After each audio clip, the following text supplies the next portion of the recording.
Hi, everyone. Welcome back to another episode of the English Talk with Luna podcast, your favorite cozy corner for mastering English through authentic conversations. I'm Luna. And I'm Kai. We're truly thrilled that you've joined us today. Whether you're commuting, busy in the kitchen, or just relaxing in bed with your earbuds in, it's great to have you here. Now, before we dive into today's deep dive, I have to share a funny moment. Just a few minutes ago, I stepped into the studio and found Kai delivering a massive motivational speech to his desk. Guilty as charged. I was pumping myself up, saying, "All right, Kai, today is the day. No more procrastination. You're going to stay focused. You're going to become a total grammar ninja." A grammar ninja, Kai. You actually gave me a bit of a fright. I was wondering who on earth you were talking to. But you see, my desk wasn't the target. I was actually practicing my English by speaking to myself. It's a real technique. It really is. It's quite clever when you think about it. You're basically functioning as both the instructor and the student simultaneously. Exactly. It really works for me. It makes me feel sharper and more prepared to speak. I'm sure many of our listeners do something similar. You sit down at your workspace and promise yourself, today is the day I truly commit to my English. Right, but then 10 minutes down the line, you find yourself staring blankly at the wall, wondering, okay, but what exactly is the next step? Precisely. Your intentions are 100% serious, but your strategy is a bit flimsy and disorganized. If that resonates with you, then stay right where you are, because today we're exploring how to study English in solitude and still see rapid results. No gimmicks, no secret shortcuts, just a practical system for real life. Absolutely. And we'll keep the language simple and clear so you can easily integrate these steps into your own daily life. This is a B1 level episode, so it's perfect if you're at an intermediate stage. And if you're closer to A2, don't worry, you can still get a lot out of this. If it feels a bit fast in some places, just listen again later. Your brain will naturally pick up more details the second time around. Now, you might be thinking, I really want to level up my English, but I'm on my own. No study buddy, no formal class. I feel like I'm hitting a wall. Or perhaps you feel like you're consuming plenty of videos and reading material, but you're not seeing any real transformation. You start to doubt yourself, thinking you're doing it wrong or that you're just bad at languages. If that sounds familiar, let me tell you this. You aren't weird, and you definitely aren't lazy. You're just a dedicated person who hasn't found a solid system yet. That was exactly my situation for the longest time. My approach to studying was, let's be honest, totally random and quite dramatic. I'd study intensely for 2 hours one day, then do absolutely nothing for 3 days, followed by a late-night session fueled by too much caffeine and guilt. My style was all about aesthetic notebooks and total chaos. I'd create beautiful titles and use all the colors, but then I'd just sit there lost, thinking, okay, now what? The issue wasn't our intelligence, Luna. It was our lack of a framework. Spot on. I like to compare learning English to a small potted plant. If you drench it with an entire ocean of water once and then ignore it for weeks, the plant just gets overwhelmed and confused. Your English plant doesn't need a drama-filled flood. It needs a small, consistent drink every single day. Which means you don't need a world-class teacher standing over you every hour. You just need a simple daily routine that you can stick to even on your busiest or most exhausted days. In this episode, we're going to hand you that framework. Plan, input, output, and tiny feedback. This is how you study independently and still see rapid improvement. We'll discuss setting minor goals, building a straightforward routine, what to listen to, what to read, and how to practice speaking without a partner. And don't feel pressured to adopt every single tip. Just pick what aligns with your lifestyle and energy levels. Keep what works for you and discard the rest. As you listen, you'll hear plenty of natural English. If some vocabulary slips past you, don't worry about it. Your brain is smart. It's already piecing together the meaning from the context. And towards the end, we'll slow things down to review some of the most impactful phrases from today so you can steal them for your own conversations. If you enjoyed this style of learning through real feelings and real talk, please subscribe to the English Talk with Luna podcast and give this episode a like. It really helps us reach more learners just like you. And once you've finished listening, drop us a comment. Do you usually study solo or with others? Also, share one tiny habit you have, like I talk to my reflection for 2 minutes, or I read 1 page before sleep. Just a small detail. So, Kai, looking at your current study habits, would you say you're a person of routine now, or are you still living in chaos and coffee land? I've moved into soft routine territory. It's not flawless, but I have a basic system I follow most of the time. That shift honestly changed everything for me. And that's our goal for you, too. Not some perfect plan you see on Instagram, but a realistic system you can actually maintain on your own. Let's get started. We're going to break your English study down into 3 distinct components. Think of it like a small, efficient machine. Component 1 is your plan. Component 2 is your input. Component 3 is your output. Your plan is your decision-making process. Your input is what you absorb, like listening and reading. Your output is what you produce, like speaking and writing. When these 3 gears are turning together, your English progresses in a very calm, consistent way. If one gear is missing, that's when you feel stuck. We'll walk through them one by one with examples. You don't need to take notes, just listen and visualize your own day as we talk. Let's kick off with part 1, the plan. Without this, everything else feels burdensome and accidental. I know planning sounds dull, but this is truly where the battle is won or lost. So true.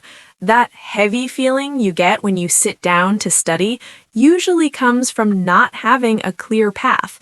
Our first tip is be intentional, not random. Intentional simply means doing things on purpose with a clear objective, rather than by chance. Exactly. It's the difference between, I guess I'll watch this video because it popped up, and today I am doing this specific small task for my English. We suggest 2 layers, a weekly goal and a daily micro goal. For instance, your weekly goal could be, by Sunday, I will have recorded a 2-minute audio summary of my week. Your daily micro goal then supports that, maybe just speaking for 60 seconds about your day. By the time Sunday rolls around, that 2-minute task isn't intimidating at all. It's like building with Legos. You don't finish the whole house in one go, you just snap a few blocks together each day. That tiny daily goal is enough to get the ball rolling. Once you start that first small action, the momentum makes it much easier to keep going. So instead of thinking, I must become fluent, your job is just to focus on one clear, manageable task today. That's what it means to be intentional. Now, how do we keep the fire burning and not give up when things get messy? This is vital because you won't be perfect. You will miss days. You'll be tired, busy, or just not in the mood. That's totally normal. The secret is what happens next. Do you scrap the whole plan or do you tweak it? To tweak is just a fancy way of saying you make a minor adjustment to improve things. On Sunday night, review your week. What worked? What felt too difficult? What can I tweak? Maybe you realize late-night studying is a disaster for you, so you tweak the plan and move your English time to the morning.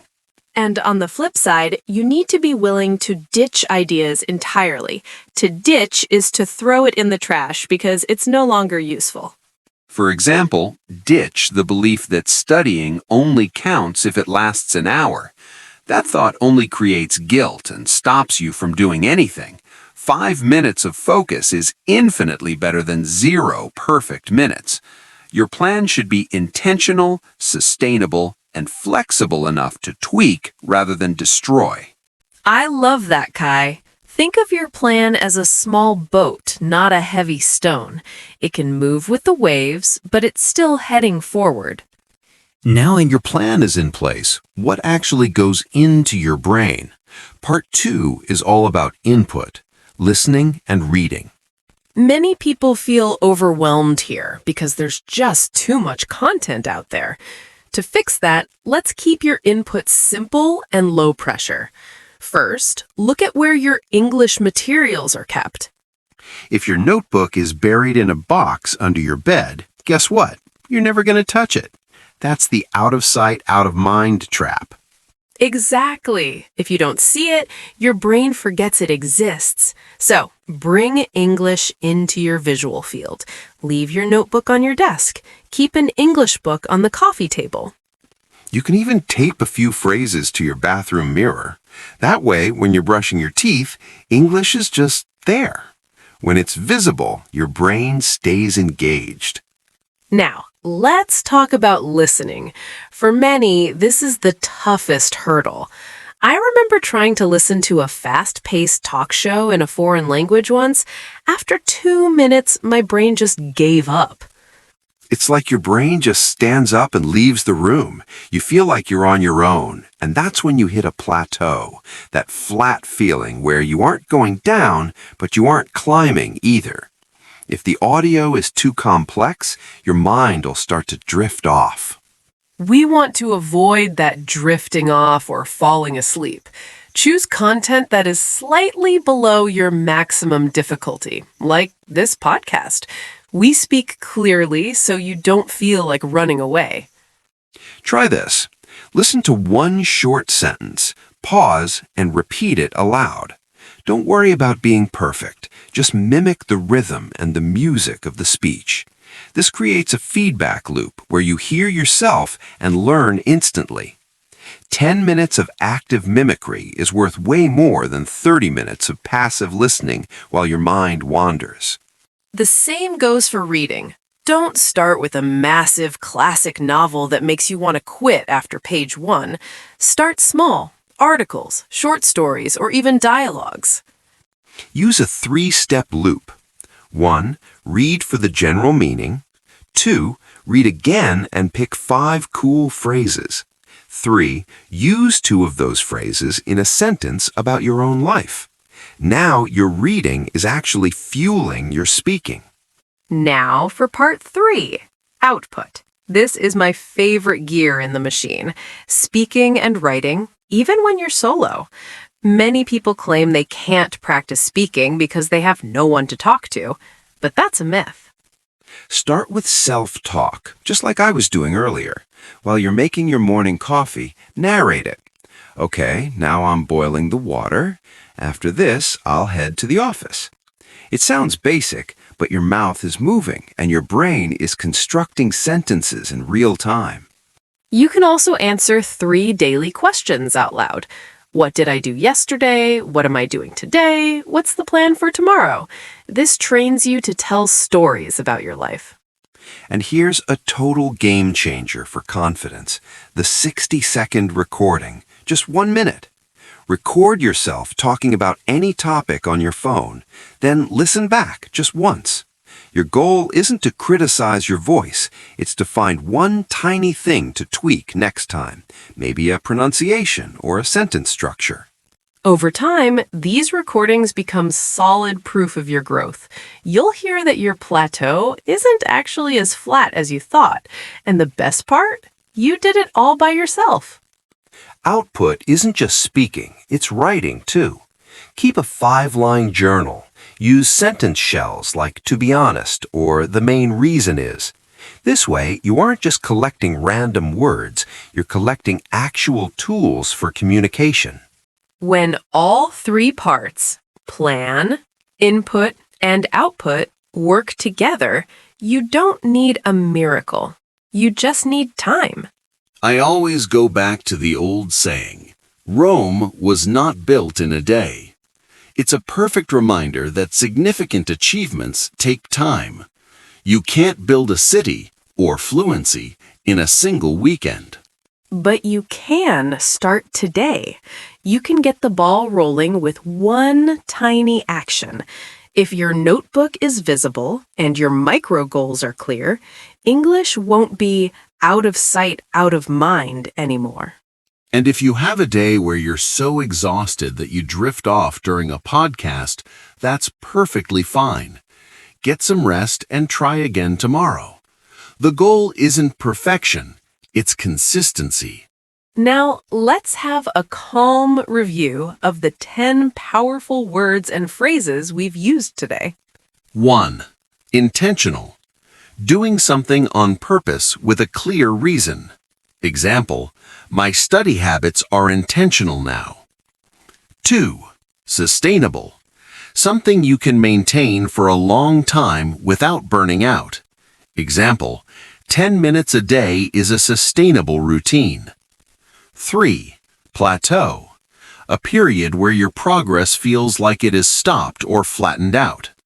4. Tweak. To make a small adjustment to improve something. Example, I tweaked my morning routine to include 5 minutes of English. 5. Ditch. To get rid of something that isn't working.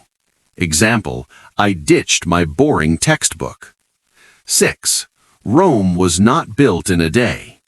An idiom meaning big results take patience and time. 7. Get the ball rolling. To start a process so it gains momentum. 8. Out of sight, out of mind. The tendency to forget things if they aren't visible. 9. Squeeze in. To find a tiny bit of time for something in a busy schedule. Example, I squeezed in a podcast during my lunch break. 10. Drift off. When your attention wanders or you start to fall asleep. Remember, your English journey isn't a mystery, it's just a system. Plan, input, output, and feedback. Make it intentional, keep it sustainable, and don't forget to tweak as you go. Here is your mission, should you choose to accept it, the 7-day solo boost. For the next week, record yourself for exactly 60 seconds every day. Use those 3 questions. What did I do yesterday, today, and tomorrow? On day 7, go back and listen to day 1. Don't judge, just notice the difference in your flow. If you take on the challenge, let us know in the comments. If this episode gave you some value, please subscribe and give us a like. We want to be your study buddies, cheering you on through your headphones. We truly believe in your small steps. You don't need to be flawless. You just need to keep moving forward. I'm Luna. And I'm Kai. You've been listening to the English Talk with Luna podcast. See you in the next one. Your journey continues. Check out the next video we've picked out for you to keep the momentum going.